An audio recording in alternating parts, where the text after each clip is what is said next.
Hi hello नमस्कार, मी अयोध्या आणि आणखी एका नवीन व्हिडिओमध्ये मी आपलं स्वागत करते।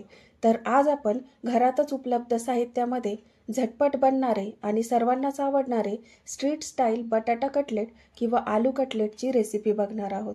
छोट्या मोठ्या पार्टीसाठी हे कुरकुरीत आलू कटलेट तुम्ही सुद्धा नक्की करून बघा।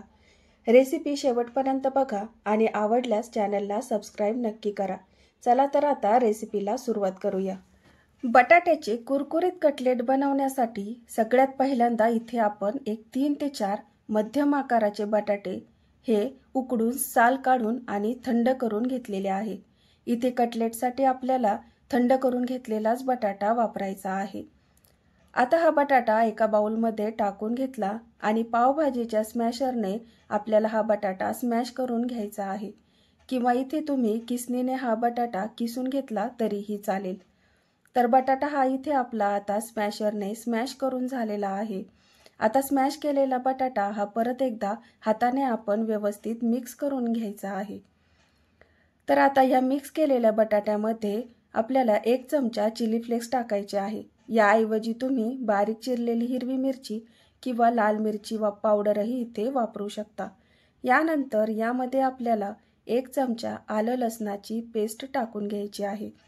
नंतर यामध्ये कटलेटला थोडासा चटपटीत फ्लेवर येण्यासाठी 1 चमचा चाट मसाला टाकून घेतलाय।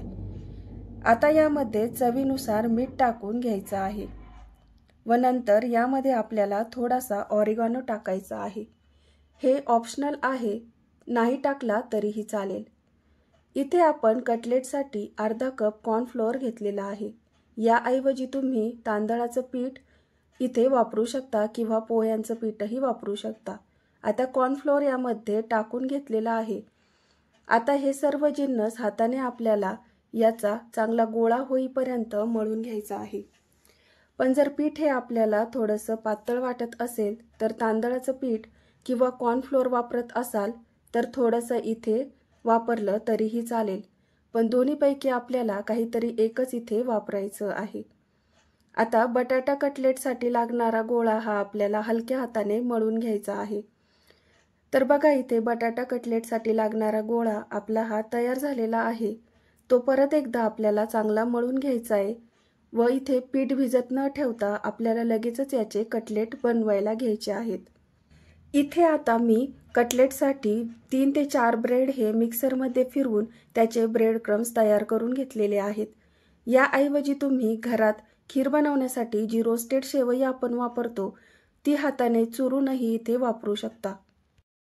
आता दुसरीकडे एका वाटीमध्ये 2 चमचे कॉर्नफ्लोअर घेतलेला आहे। याऐवजी तुम्ही इथे तांदळाचं पीठ वापरलं तरी पण चालेल। आता यात आपल्याला 3 ते 4 चमचे साधं पाणी घालायचं आहे व चमच्याने व्यवस्थित मिक्स करून एकजीव करून घ्यायचं आहे। इथे कॉर्नफ्लोअरचं मिश्रण हे आपल्याला खूप जास्त पातळही नाही व खूप जास्त घट्टही नाही अशा प्रकारचं करून घ्यायचं आहे। आता कॉर्नफ्लोअरचं मिश्रण इथं आपलं तयार झालेलं आहे आणि कटलेटसाठी लागणारी संपूर्ण तयारी आपली झालेली आहे। आता आपण कटलेट तयार करून घेऊ। आता इथे लहान मोठा मध्यम आकाराचा किंवा हार्ट शेप जसा तुम्हाला आवडत असेल तसा तुम्ही कटलेट तयार करून घेऊ शकता। इथे मी थोडेसे लांबट आणि सिलेंड्रिकल आकाराचे नगेट्सच्या आकाराचे कटलेट तयार करून घेतले। तुम्ही हे गोल किंवा चपटे वड्याप्रमाणेही करू शकता। आता हा गोळा कॉर्नफ्लोअरच्या पाण्यामध्ये चांगला आपल्याला घोळवून घ्यायचा आहे, ज्यामुळे ब्रेड क्रम्स हे त्याला चांगल्या प्रकारे कोट होतील व कटलेट आपले छान कुरकुरीत होतील। लगेचच हा गोळा आपल्याला ब्रेड क्रम्समध्ये घालायचा आहे व छान असा सर्व बाजूंनी ब्रेड क्रम्स आपल्याला ह्या कटलेटवर कोट करून घ्यायचे आहे। तर बघा आता इथे कटलेट हे आपले व्यवस्थित ब्रेड क्रम्समध्ये कोट झालेले आहेत। तर बघा अशाच प्रकारे आपल्याला सर्व कटलेट्स हे तयार करून घ्यायचे आहेत। इथे आता सर्व कटलेट हे आपले तयार करून झाले आहे। याला आपल्याला साधारण 10 मिनिट फ्रीजमध्ये सेट करून घ्यायचं आहे, ज्यामुळे ब्रेड क्रम्स तेलात सुटत नाहीत व कटलेट छान क्रिस्पी बनतात। आता कढईमध्ये छान कडकडीत असं तेल गरम करून घेतलेलं आहे। आता एक एक करत सर्व कटलेट आपल्याला तेलात सोडून घ्यायचे आहेत। तुम्ही इथे झारी किंवा पळीचाही वापर करून हे कटलेट तेलामध्ये सोडू शकता।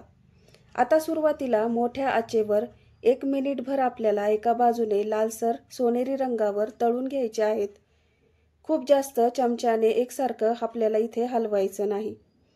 दोन्ही बाजूंनी हे कटलेट आपल्याला सोनेरी लालसर रंग येईपर्यंत चांगले तळून घ्यायचे आहेत। आता मस्त असे क्रिस्पी कटलेट हे आपले तळून झालेले आहेत आणि त्याला रंगही छान आलेला आहे। तर आपले मस्त क्रिस्पी कटलेट हे आता खाण्यासाठी तयार आहेत। असे हे कुरकुरीत कटलेट तुम्ही पार्टीसाठी किंवा येणाऱ्या संक्रांतीच्या हळदी कुंकवासाठीही नक्की करू शकता। हे असे क्रिस्पी कटलेट हे मुलंही अगदी आवडीने खातात। आता यामध्ये तुम्ही काही आवडीच्या भाज्या टाकून हेल्दीही हे बनवू शकतात।